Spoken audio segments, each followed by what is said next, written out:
Welcome back to the screen, Severs. Every year, everybody who's anybody shows up at the big O'Reilly Emerging Technologies Conference. A chance to see what's up, what's new, what's exciting, and to, of course, meet people who are making a difference in the internet world. Joining us today gave us a glimpse of this year's conference. Planner Rael Dornfest and writer and technologist Cory Doctorow. Glad to have you both on the show. Thank you. Yeah, Cory, of course, has been on many times before in other guises. It's Rael, your first time on the show. Yes, We're glad to have you. Why don't you tell me, Rael, what is the Emerging Technologies Conference all about? Well, it started out as P2P and then went on to P2P and web services. And so when Napster was big, it was all about, P2P. Peer-to-peer stuff, yeah. Everybody's pushing web services, and it sort of grew from there. And now it's the conference where we look at the hackers and see what the hackers are up to, see what the edge is. The alpha geeks are up to. Really interesting. And what are they up to?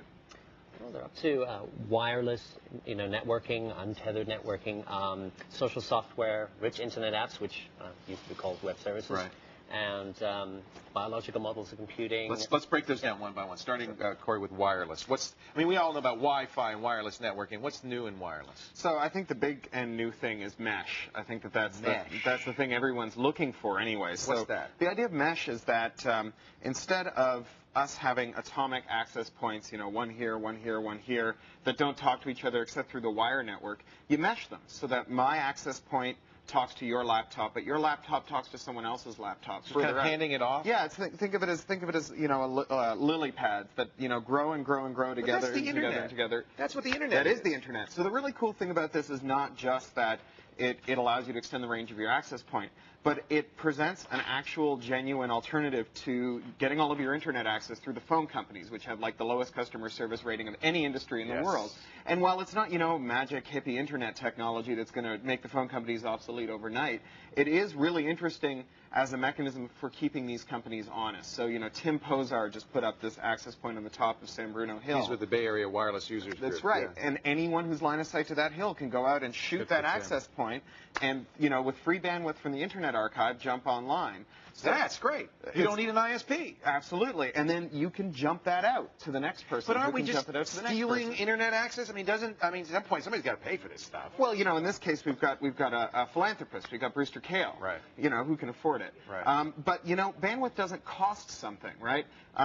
It costs money to stick wires in the ground. It costs money to build a router. But putting a packet on a router costs the incredibly small amount of electricity that costs. Right. So there's a business model that wants to charge you per packet, but that's not universal. You go to May West where all the different internet backbones meet, and where PSINet and UUNet exchange traffic.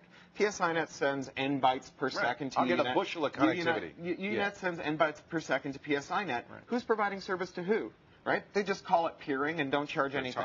So bandwidth doesn't cost money, right? Making an ISP cost money, and maybe ISPs aren't the model for the future. Whoa, that's scary. One of the things a thing like a mesh could do is change how we collaborate, and that's one of the things you said, Rael, that they're going to be talking about. Blogging is collaborative. In fact, one of the neat things about a conference like this is you've got Wi-Fi in the building, and people are blogging during the presentations, commenting on the presentations. There may be more going on in the internet than there is in the room in some ways. Yeah, in fact, what we found at our conference is that there are sort of several strains of conversation going on. There's the one on the stage. Right. There's the one with people sitting next to each other. There are people busy talking to each other across different rooms saying, hey, come over here, this is really interesting. There are people busy arguing with people. And then out on the net, you've got people filtering in more questions. And you encourage that. Oh, of course. You're not saying, everybody shut up and listen to me. It's a collaborative. And there's a big window up on the stage with IRC chat, so you can see people talking depending on the presentation. And we also put up big Etherpeg windows sometimes where you can see, we sniff all the packets on the network and make a little mosaic of all the JPEGs and GIFs that are being loaded by everyone's browsers, which can be a little dangerous because, someone always wants to go to a porn site. Well, that's up on the Jumbotron. Well, it's interesting because this flips on, just like Mesh does, it flips on its ear the whole notion of people are saying, oh, well, I got to protect my stream, my wireless stream. No, let's make it public. Share it. It's public. It's not private. Maybe we can do something about that. So one of the most exciting things we're doing this time is a hardware track. And, you know, hardware hacking used to be this really esoteric thing that, you know, people who came out of model railroading got into, right?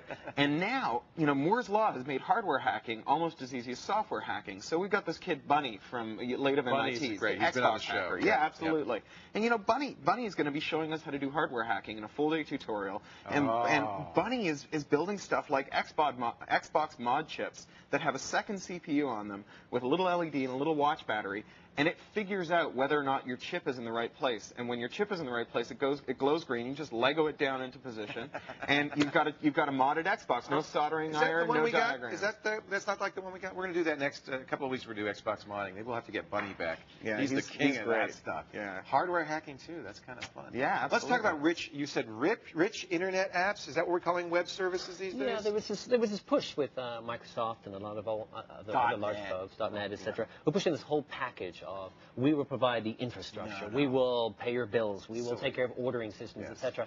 And it's interesting. It wasn't the grassroots system that sort of bubbled up. It was interesting. It was this large-scale system that bubbled down. And the interesting bits now are now at the grassroots level. You've got widgets. You got people running little widgets on their desktops. Fascinating stuff. Yeah. The conference is when? The conference is April 22nd through the 25th. A must attend. We actually have 5, I think you're going to give 5 free passes for the first people to email etconpass@o'reilly.com. Let me give you that email address again. It's etconpass@o'reilly.com. First 5 people, it's probably too late already, will get the free pass. But how can they attend? They go to the website if they want to attend if they don't get the free passes? Indeed. This sounds like the most fun of the year. Last year it was like Nerd Woodstock. And not the crappy later Woodstock, the original. The original one. Awesome. Yeah, Yazgoose Farm, baby. For more info on the emerging tech, how's the novel doing? Well, the novel's doing awesome. 80,000 downloads. www.craphound.com/down. Down and Out of the Magic Kingdom, my first novel. Been out for a month and a half. Love it. It's the featured review on The Onion today. Right. Really good. Yeah. And Rail's written just about every book that O'Reilly publishes, even though his name's not on it. Yeah. It's great to have you both. Thanks. And please come back. For more information on the Emerging Technologies Conference, or to register, and if you're lucky, maybe even get your free passes, go to our website, thescreensavers.com. We've got links and the email address that you need. Now let's